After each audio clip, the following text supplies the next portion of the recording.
حسارة أمنا فوصل له أنزاخ متكر معتي Please try to feel it. زخون زنافق كاي مسرخب كاي طعمي يقدل اتناينا فوقتك أنزاي حايش نبلو لقاط أميتات ون كابز دبلي زلهن لعلنا حلم عالم كيزين بوزان دي فلالينا نمتاي كي ترغنا نوحلنا اختطام قاطع እቶም ብዘይ ፍታዎም ዝተፈላለዩ ዝቑም ዘዎ ኣንዛር ስለምንታይ ፍታውና እንደግምለና ሓደ ግዜ ኤግዚቢሽን ናብ ዝገበርኩሉ እዋን ሓንቲ ፅቡቅ ጦር ዘመፅያ ፅቡቅ ሓሳብ ሂባትኒ ነይራ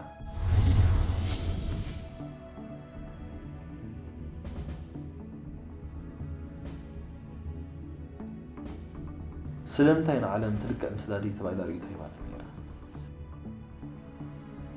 ካብ ክልቴኹም ዝውለድ ቆልዓ መቸስ ብራሽ ሒዙ እንዲወፅእ ማኦም ናስኩም ከዓ ካንፋስ ጌርኩም ኢኹም ትቕበልዎ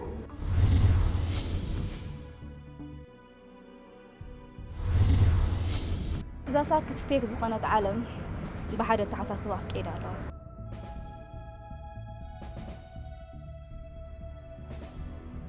ፅቡቅ ኣለኸ ፕሊስ ቡና ይዛዕላል ፋሕፋሕ ንብል ኣለና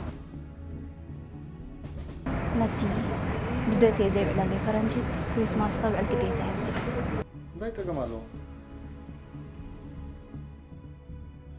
أنا إخوان زي شكرا فقر زخونة سبي بقى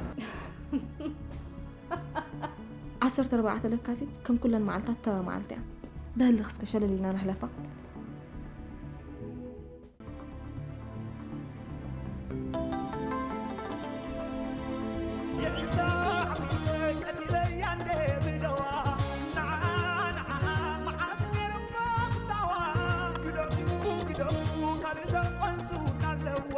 Say